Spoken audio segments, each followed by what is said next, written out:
الحمد لله الذي خلق السماوات والأرض وجعل الظلمات والنور ثم الذين كفروا بربهم يعدلون. هو الذي خلقكم من طين ثم قضى أجلا وأجل مسمى عنده ثم أنتم تمترون. وهو الله في السماوات وفي الأرض يعلم سركم وجهركم ويعلم ما تكسبون. وما تأتيهم من آية من آيات ربهم إلا كانوا عنها معرضين. فقد كذبوا بالحق لما جاءهم فسوف يأتيهم أنباء ما كانوا به يستهزئون. ألم يروا كم أهلكنا من قبلهم من قرن مكناهم في الأرض ما لم نمكن لكم وأرسلنا السماء عليهم مدرارا وجعلنا الأنهار تجري من تحتهم فأهلكناهم بذنوبهم وأنشأنا من بعدهم قرنا آخرين. ولو نزلنا عليك كتابا في قرطاس فلمسوه بأيديهم لقال الذين كفروا إن هذا إلا سحر مبين. وقالوا لولا أنزل عليه ملك ولو أنزلنا ملكا لقضي الأمر ثم لا ينظرون. ولو جعلناه ملكا لجعلناه رجلا وللبسنا عليهم ما يلبسون. ولقد استهزئ برسل من قبلك فحاق بالذين سخروا منهم ما كانوا به يستهزئون. قل سيروا في الأرض ثم انظروا كيف كان عاقبة المكذبين. قل لمن ما في السماوات والأرض قل لله كتب على نفسه الرحمة ليجمعنكم إلى يوم القيامة لا ريب فيه. الذين خسروا أنفسهم فهم لا يؤمنون. وله ما سكن في الليل والنهار وهو السميع العليم. قل أغير الله أتخذ وليا فاطر السماوات والأرض وهو يطعم ولا يطعم. قل إني أمرت أن أكون أول من أسلم ولا تكونن من المشركين. قل إني أخاف إن عصيت ربي عذاب يوم عظيم. من يصرف عنه يومئذ فقد رحمه وذلك الفوز المبين. وإن يمسسك الله بضر فلا كاشف له إلا هو وإن يمسسك بخير فهو على كل شيء قدير. وهو القاهر فوق عباده وهو الحكيم الخبير. قل أي شيء أكبر شهادة قل الله شهيد بيني وبينكم وأوحي إلي هذا القرآن لأنذركم به ومن بلغ أئنكم لتشهدون أن مع الله آلهة أخرى قل لا أشهد. قل إنما هو إله واحد وإنني بريء مما تشركون. الذين آتيناهم الكتاب يعرفونه كما يعرفون أبناءهم الذين خسروا أنفسهم فهم لا يؤمنون. ومن أظلم ممن افترى على الله كذبا أو كذب بآياته إنه لا يفلح الظالمون. ويوم نحشرهم جميعا ثم نقول ثم نقول للذين أشركوا أين شركاؤكم الذين كنتم تزعمون ثم لم تكن فتنتهم إلا أن قالوا والله ربنا ما كنا مشركين انظر كيف كذبوا على أنفسهم وضل عنهم ما كانوا يفترون ومنهم من يستمع إليك وجعلنا على قلوبهم أكنة أن يفقهوه وفي آذانهم وقرا وإن يروا كل آية لا يؤمنوا بها حتى إذا جاءوك يجادلونك يقول الذين كفروا إن هذا إلا أساطير الأولين وهم ينهون عنه وينأون عنه وإن يهلكون إلا أنفسهم وما يشعرون ولو ترى إذ وقفوا على النار فقالوا يا ليتنا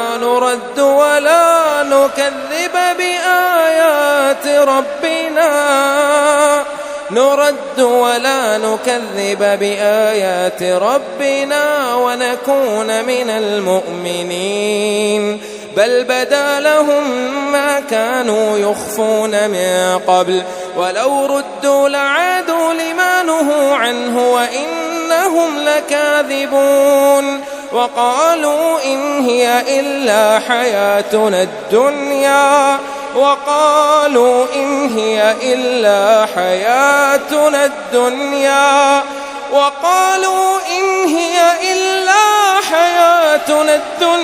وما نحن بمبعوثين ولو ترى إذ وقفوا على ربهم قال أليس هذا بالحق قالوا بلى وربنا قال فذوقوا العذاب بما كنتم تكفرون قد خسر الذين كذبوا بلقاء الله حتى إذا جاءتهم الساعة بغتة قالوا يا حسرتنا على ما فرطنا فيها وهم يحملون أوزارهم على ظهورهم ألا ساء ما يزرون وما الحياة الدنيا إلا لعب ولهو وللدار الآخرة خير للذين يتقون أفلا تعقلون قد نعلم إنه ليحزنك الذي يقولون فإنهم لا يكذبونك ولكن الظالمين بآيات الله يجحدون ولقد كذبت رسل من قبلك فصبروا على ما كذبوا وأوذوا حتى أتاهم نصرنا ولا مبدل لكلمات الله ولقد جاءك من نبأ المرسلين وإن كان كبر عليك إعراضهم فإن استطعت أن تبتغي نفقا في الأرض أو سلما في السماء فتأتيهم بآية ولو شاء الله لجمعهم على الهدى فلا تكونن من الجاهلين إنما يستجيب الذين يسمعون والموتى يبعثهم الله ثم إليه يرجعون وقالوا لولا نزل عليه آية من ربه قل إنما إن الله قادر على أن ينزل آية ولكن أكثرهم لا يعلمون وما من دابة في الأرض ولا طائر يطير بجناحيه إلا أمثالكم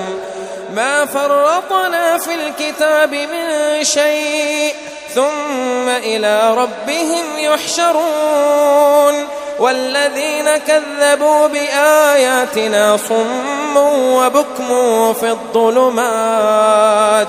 من يشاء الله يضلله ومن يشاء يجعله على صراط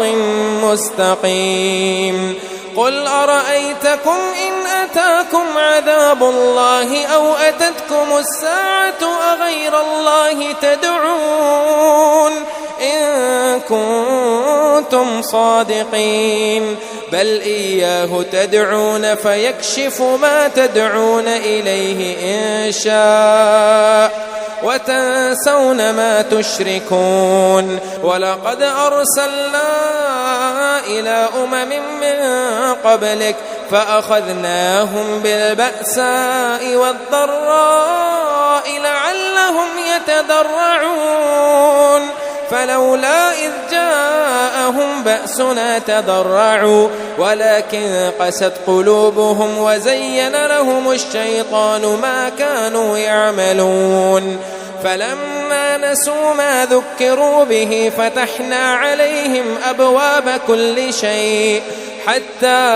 إذا فرحوا بما أوتوا أخذناهم بغتة فإذا هم مبلسون فقطع دابر القوم الذين ظلموا والحمد لله رب العالمين قل أرأيتم إن أخذ الله سمعكم وأبصاركم وختم على قلوبكم من إله غير الله يأتيكم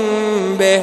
انظر كيف نصرف الآيات ثم هم يصدفون قل أرأيتكم إن أتاكم عذاب الله بغتة أو جهرة هل يهلك إلا القوم الظالمون وما نرسل المرسلين إلا مبشرين ومنذرين فمن آمن وأصلح فلا خوف عليهم ولا هم يحزنون والذين كذبوا بآياتنا يمسهم العذاب بما كانوا يفسقون قل لا أقول لكم عندي خزائن الله ولا أعلم الغيب ولا أقول لكم إني ملك إن أتبع إلا ما يوحى إلي قل هل يستوي الأعمى والبصير أفلا تتفكرون وأنذر به الذين يخافون أن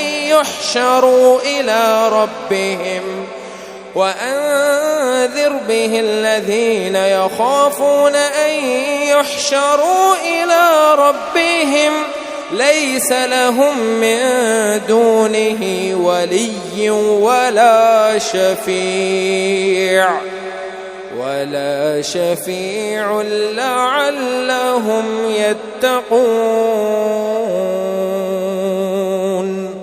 ولا تطرد الذين يدعون ربهم بالغداة والعشي يريدون وجهه ما عليك من حسابهم من شيء وما من حسابك عليهم من شيء فتطردهم فتكون من الظالمين وكذلك فتنا بعضهم ببعض ليقولوا أهؤلاء من الله عليهم من بيننا أليس الله بأعلم بالشاكرين وإذا جاءك الذين يؤمنون بآياتنا فقل سلام عليكم كتب ربكم على نفسه الرحمة أنه من عمل منكم سوءا بجهالة ثم تاب من بعده وأصلح فأنه غفور رحيم. وكذلك نفصل الآيات ولتستبين سبيل المجرمين. قل إني نهيت أن أعبد الذين تدعون من دون الله قل لا أتبع أهواءكم قد ضللت إذا وما أنا من المهتدين. قل إني على بينة من ربي وكذبتم به ما عندي ما تستعجلون به إن الحكم إلا لله يقص الحق وهو خير الفاصلين. قل لو أن عندي ما تستعجلون به لقضي الأمر بيني وبينكم والله أعلم بالظالمين. وعنده مفاتح الغيب لا يعلمها إلا هو ويعلم ما في البر والبحر وما تسقط من ورقة إلا يعلمها ولا حبة في ظلمات الأرض ولا رطب ولا يابس إلا في كتاب مبين. وهو الذي يتوفاكم بالليل ويعلم ما جرحتم بالنهار ثم يبعثكم فيه ليقضى أجل مسمى ثم إليه مرجعكم ثم ينبئكم بما كنتم تعملون. وهو القاهر فوق عباده ويرسل عليكم حفظه حتى إذا جاء أحدكم الموت توفته رسلنا وهم لا يفرطون ثم ردوا إلى الله مولاهم الحق ألا له الحكم وهو أسرع الحاسبين. قل من ينجيكم من ظلمات البر والبحر تدعونه تضرعا وخفية لئن أنجانا من هذه لنكونن من الشاكرين. قل الله ينجيكم منها ومن كل كرب ثم أنتم تشركون. قل هو القادر على أن يبعث عليكم عذابا من فوقكم أو من تحت أرجلكم أو يلبسكم شيعا ويضيق بعضكم بأس بعض. انظر كيف نصرف الآيات لعلهم يفقهون. وكذب به قومك وهو الحق قل لست عليكم بوكيل لكل نبأ مستقر وسوف تعلمون. وإذا رأيت الذين يخوضون في آياتنا فأعرض عنهم حتى يخوضوا في حديث غيره وإما ينسينك الشيطان فلا تقعد بعد الذكرى مع القوم الظالمين. وما على الذين يتقون من حسابهم من شيء ولكن ذكرى لعلهم يتقون. وذر الذين اتخذوا دينهم لعبا ولهوا وغرتهم الحياة الدنيا وذكر به أن تبسل نفس بما كسبت ليس لها من دون الله ولي ولا شفيع وإن تعدل كل عدل لا يؤخذ منها أولئك الذين أبسلوا بما كسبوا لهم شراب من حميم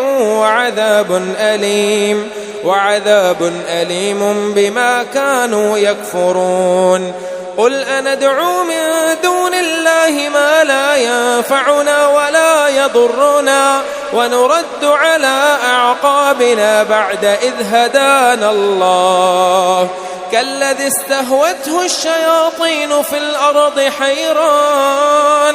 له أصحاب يدعونه إلى الهدى ائتنا قل إن هدى الله هو الهدى وأمرنا لنسلم لرب العالمين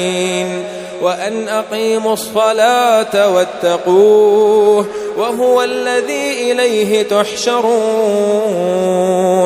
وهو الذي خلق السماوات والأرض بالحق ويوم يقول كن فيكون وهو الذي خلق السماوات والأرض بالحق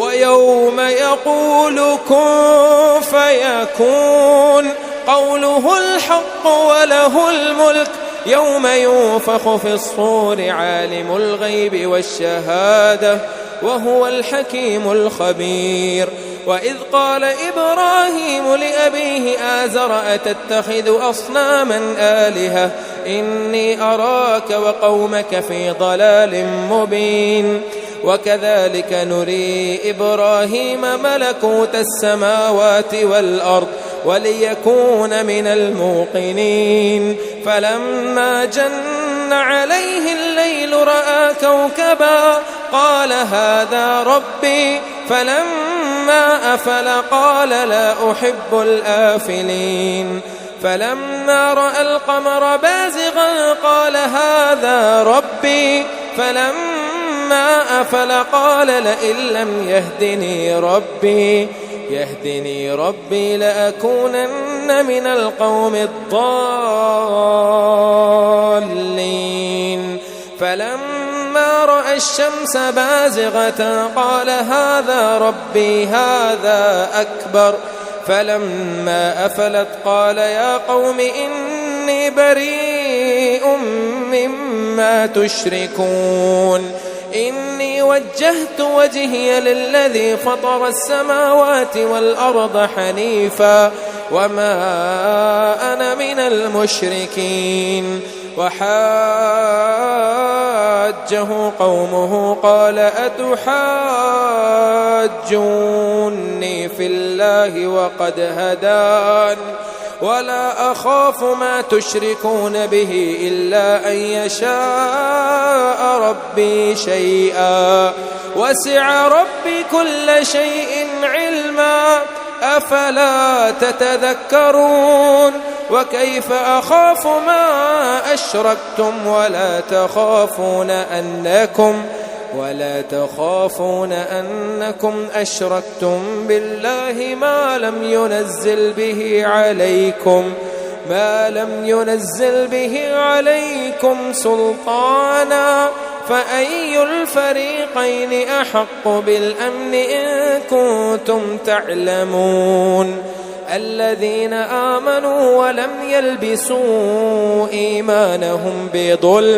بظلم أولئك لهم الأمن وهم مهتدون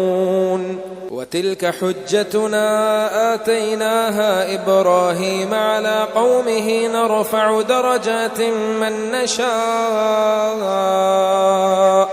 إن ربك حكيم عليم ووهبنا له إسحاق ويعقوب كلا هدينا ونوحا هدينا من قبل ومن ذريته داود وسليمان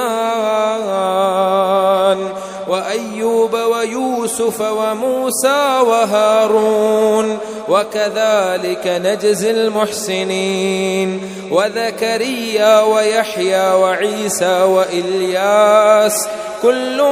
من الصالحين وإسماعيل واليسع ويونس ولوطا وكلا فضلنا على العالمين ومن آبائهم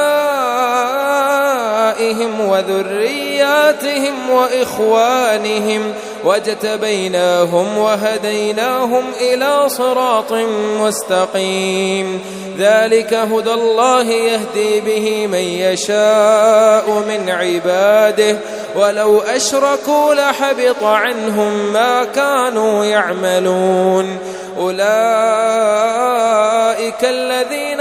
آتيناهم الكتاب والحكم والنبوة فإن يكفر بها هؤلاء فقد وكلنا بها قوما ليسوا بها بكافرين أولئك الذين هدى الله فبهداه مقتده قل لا أسألكم عليه أجرا إن هو إلا ذكرى للعالمين وما قدروا الله حق قدره إذ قالوا ما أنزل الله على بشر من شيء قل من أنزل الكتاب الذي جاء به موسى نورا وهدى للناس تجعلونه قراطيس تبدونها وتخفون كثيرا وعلمتم ما لم تعلموا أنتم ولا آباؤكم قل الله ثم ذرهم في خوضهم يلعبون وهذا كتاب أنزلناه مبارك مصدق الذي بين يديه ولتنذر أم القرى ومن حولها والذين يؤمنون بالآخرة يؤمنون به وهم على صلاتهم يحافظون ومن أظلم ممن افترى على الله كذبا أو قال أوحي إلي ولم يوح إليه شيء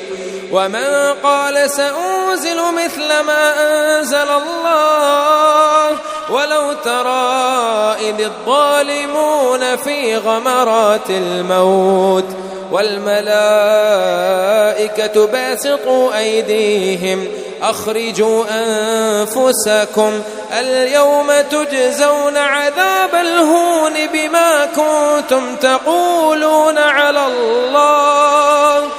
اليوم تجزون عذاب الهون بما كنتم تقولون على الله غير الحق وكنتم عن آياته تستكبرون ولقد جئتمونا فرادا كما خلقناكم أول مرة وتركتم ما خولناكم وراء ظهوركم وما نرى معكم شفعاءكم الذين زعمتم أنهم فيكم شركاء لقد تقطع بينكم وضل عنكم ما كنتم تزعمون إن الله فالق الحب والنوى يخرج الحي من الميت ومخرج الميت من الحي ذلكم الله فأنى تؤفكون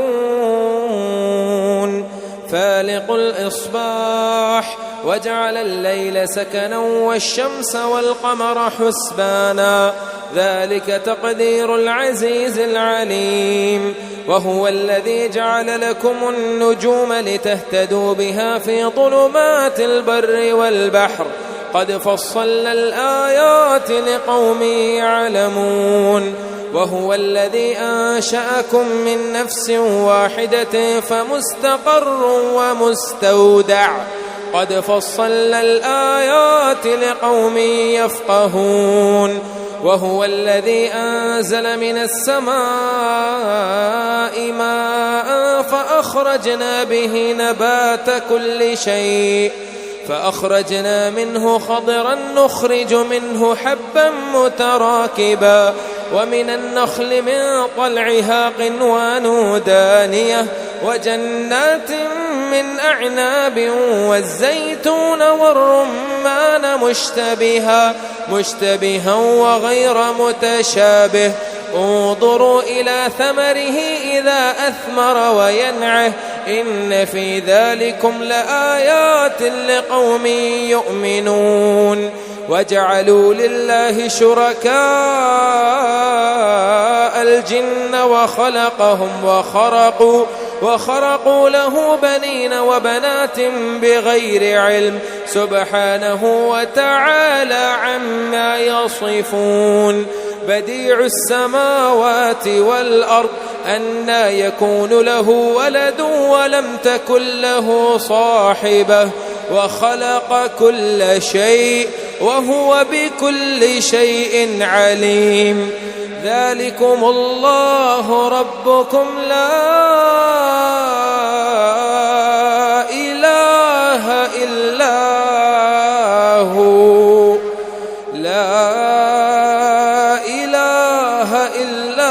هو خالق كل شيء فاعبدوه وهو على كل شيء وكيل. لا تدركه الأبصار وهو يدرك الأبصار وهو اللطيف الخبير. قد جاءكم بصائر من ربكم فمن أبصر فلنفسه ومن عمي فعليها وما أنا عليكم بحفيظ. وكذلك نصرف الآيات وليقولوا درست ولنبينه لقوم يعلمون. اتبع ما أوحي إليك من ربك لا إله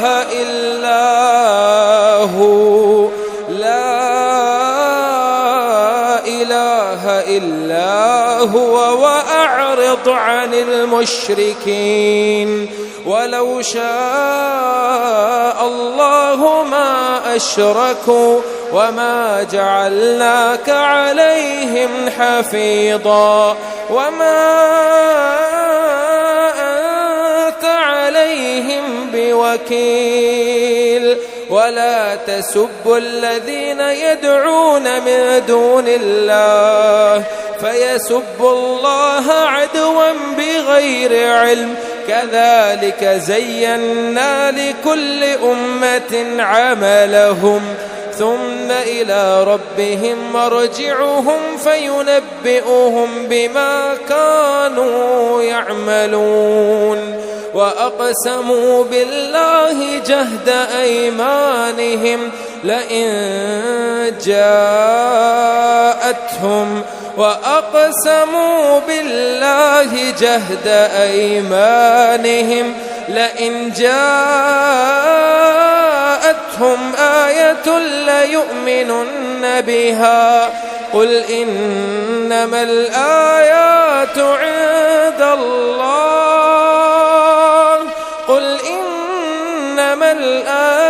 عند الله وما يشعركم أنها إذا جاءت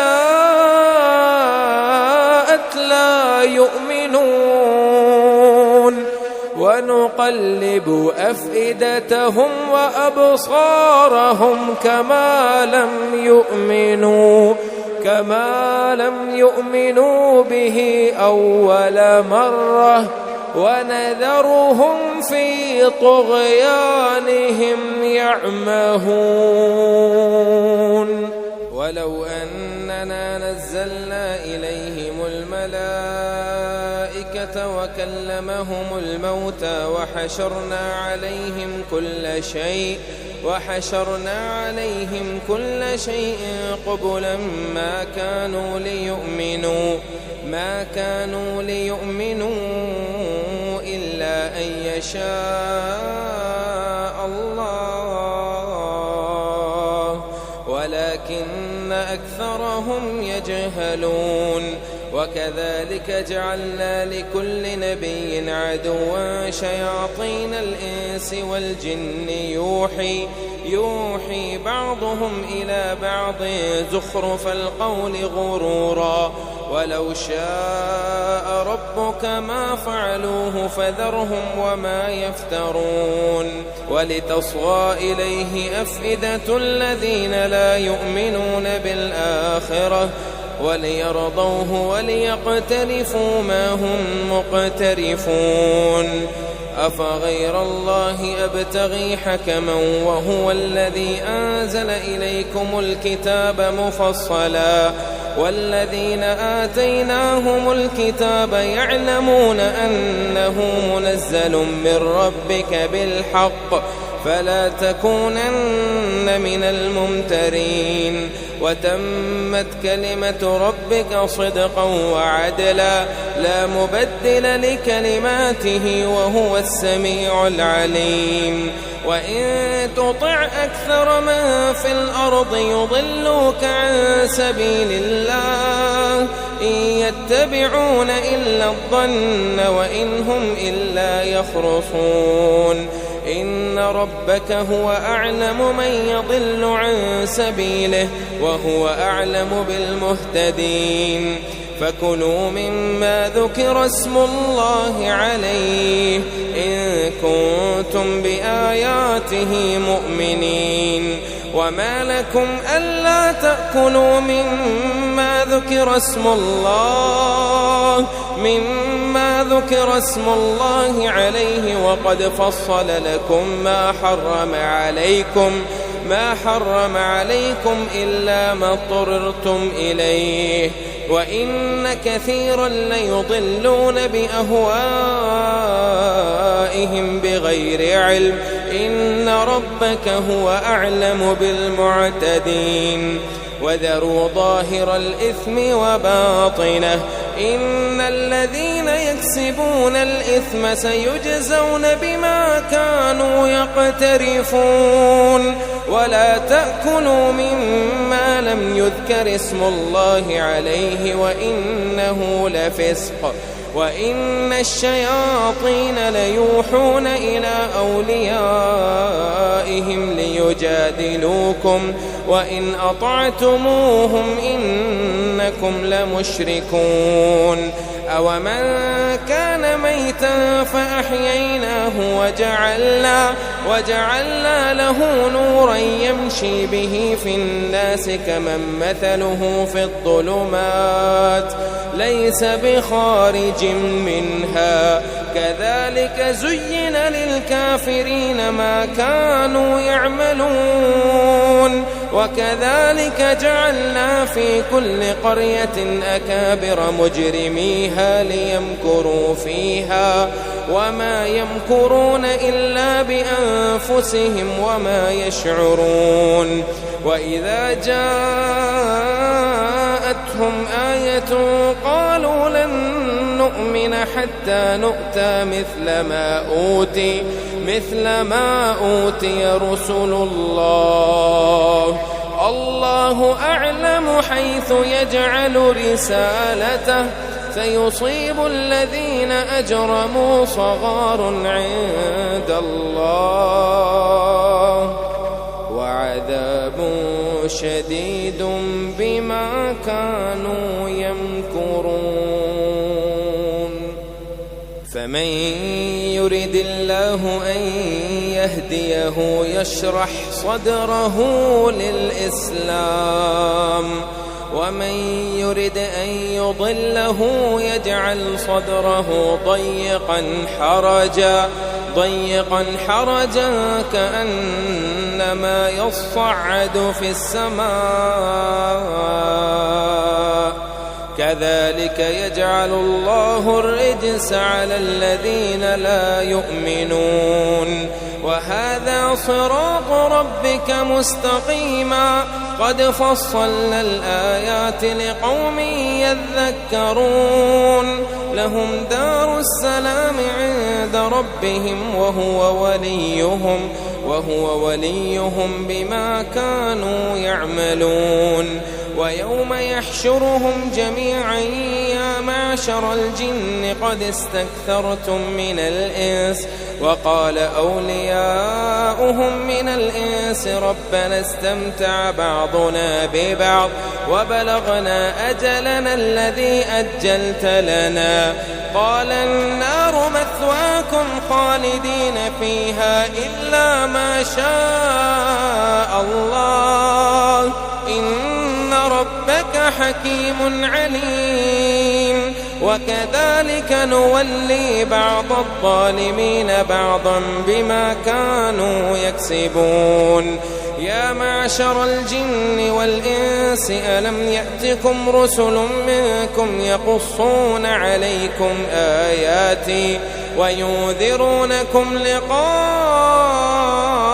يومكم هذا قالوا شهدنا على أنفسنا وغرتهم الحياة الدنيا وشهدوا على أنفسهم أنهم كانوا كافرين ذلك أن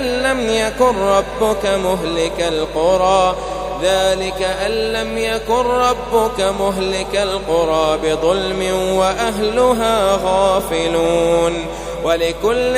درجات مما عملوا وما ربك بغافل عما يعملون وربك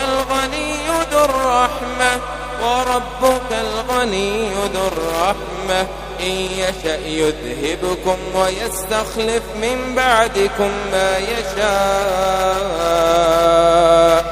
كما أنشأكم من ذرية قوم آخرين إنما توعدون لآت وما أنتم بمعجزين قل يا قوم اعملوا على مكانتكم إني عامل فسوف تعلمون ما تكون له عاقبة الدار إنه لا يفلح الظالمون وجعلوا لله مما ذرأ من الحرث والأنعام نصيبا فقالوا هذا لله بزعمهم وهذا لشركائنا فما كان لشركائهم فلا يصل إلى الله وما كان لله فهو يصل إلى شركائهم ساء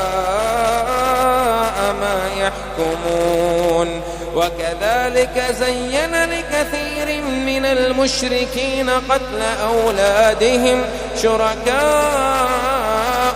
ليردوهم وليلبسوا عليهم دينهم ولو شاء الله ما فعلوه فذرهم وما يفترون وقالوا هذه أنعام وحرث حجر لا يطعمها إلا من نشاء بزعمهم وأنعام حرمت ظهورها وأنعام لا يذكرون اسم الله عليها افتراء عليه سيجزيهم بما كانوا يفترون وقالوا ما في بطون هذه الأنعام خالصة لذكورنا ومحرم على أزواجنا وإن يكن ميتة فهم فيه شركاء سيجزيهم وصفهم إنه حكيم عليم قد خسر الذين قتلوا أولادهم سفها بغير علم وحرموا ما رزقهم الله افتراء على الله قد ضلوا وما كانوا مهتدين وهو الذي أنشأ جنات معروشات وغير معروشات والنخل والزرع مختلفا أكله والزيتون والرمان متشابها وغير متشابه كلوا من ثمره إذا أثمر وآتوا حقه يوم حصاده ولا تسرفوا إنه لا يحب المسرفين ومن الأنعام حمولة وفرشا كلوا مما رزقكم الله ولا تتبعوا خطوات الشيطان إنه لكم عدو مبين 8 أزواج من الضأن 2 ومن المعز 2 قل أذكرين حرم أم الأنثيين أما اشتملت عليه أرحام الأنثيين نبئوني بعلم إن كنتم صادقين ومن الإبل 2 ومن البقر 2 قل أذكرين حرم أم الأنثيين أما اشتملت عليه أرحام الأنثيين أم كنتم شهداء إذ وصاكم الله بهذا فمن أظلم ممن كذب بآيات الله ممن افترى على الله كذبا ليضل الناس بغير علم إن الله لا يهدي القوم الظالمين قل لا أجد فيما أوحي إلي محرما على طائم يطعمه إلا أن يكون ميتة أو دما مسفوحا أو لحم خنزير فإنه رجس أو فسقا أهل لغير الله به فمن اضطر غير باغ ولا عاد فإن ربك غفور رحيم وعلى الذين هادوا حرمنا كل ذي ظفر ومن البقر والغنم حرمنا عليهم شحومهما إلا ما حملت ظهورهما أو الحوايا أو ما اختلط بعزم ذلك جزيناهم ببغيهم وإنا لصادقون فإن كذبوك فقل ربكم ذو رحمة واسعة ولا يرد بأسه عن القوم المجرمين سيقول الذين أشركوا لو شاء الله ما أشركنا ولا آباؤنا ولا حرمنا من شيء كذلك كذب الذين من قبلهم حتى ذاقوا بأسنا قل هل عندكم من علم فتخرجوه لنا إن تتبعون إلا الظن وإن أنتم إلا تخرصون قل فلله الحجة البالغة فلو شاء لهداكم أجمعين قل هلم شهداءكم الذين يشهدون أن الله حرم هذا فإن شهدوا فلا تشهد معهم ولا تتبع أهواء الذين كذبوا بآياتنا والذين لا يؤمنون بالآخرة وهم بربهم يعدلون قل تعالوا أتل ما حرم ربكم عليكم ألا تشركوا به شيئا قل تعالوا أتل ما حرم ربكم عليكم ألا تشركوا به شيئا وبالوالدين إحسانا ولا تقتلوا أولادكم من إملاق نحن نرزقكم وإياهم ولا تقربوا الفواحش ما ظهر منها وما بطن ولا تقتلوا النفس التي حرم الله إلا بالحق ذلكم وصاكم به لعلكم تعقلون ولا تقربوا مال اليتيم إلا بالتي هي أحسن حتى يبلغ أشده وأوفوا الكيل والميزان بالقسط لا نكلف نفسا إلا وسعها وإذا قلتم فاعدلوا ولو كان ذا قربى وبعهد الله أوفوا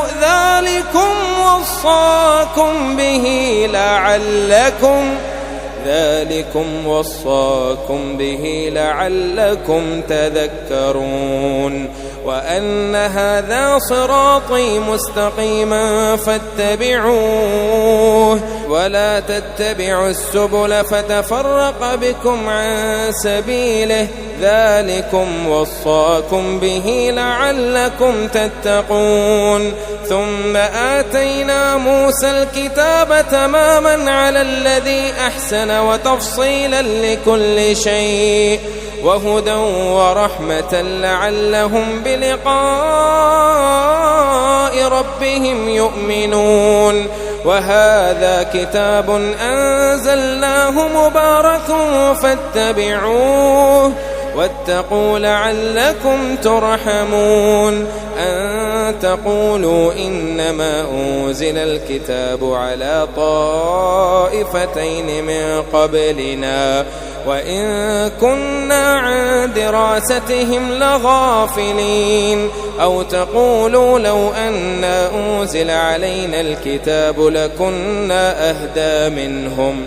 فقد جاءكم بينة من ربكم وهدى ورحمة فمن أظلم ممن كذب بآيات الله وصدف عنها سنجزي الذين يصدفون عن آياتنا سوء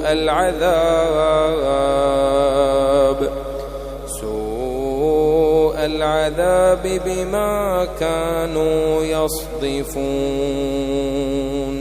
هل ينظرون إلا أن تأتيهم الملائكة أو يأتي بعض آيات ربك يوم يأتي بعض آيات ربك لا ينفع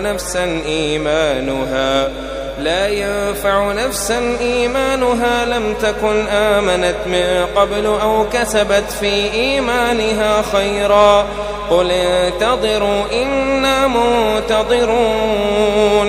إن الذين فرقوا دينهم وكانوا شيعا لست منهم في شيء إنما أمرهم إلى الله ثم ينبئهم بما كانوا يفعلون من جاء بالحسنة فله 10 أمثالها ومن جاء بالسيئة فلا يجزى إلا مثلها وهم لا يظلمون قل إنني هداني ربي إلى صراط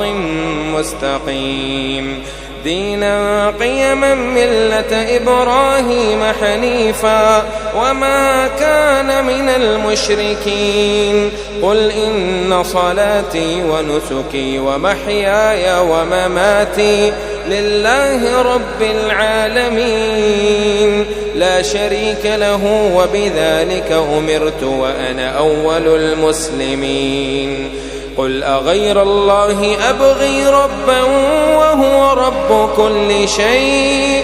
ولا تكسب كل نفس إلا عليها ولا تزر وازرة وزر أخرى ثم إلى ربكم مرجعكم فينبئكم بما كنتم فيه تختلفون وهو الذي جعلكم خلائف الأرض ورفع بعضكم فوق بعض درجات ليبلوكم فيما آتاكم إن ربك سريع العقاب وإنه لغفور رحيم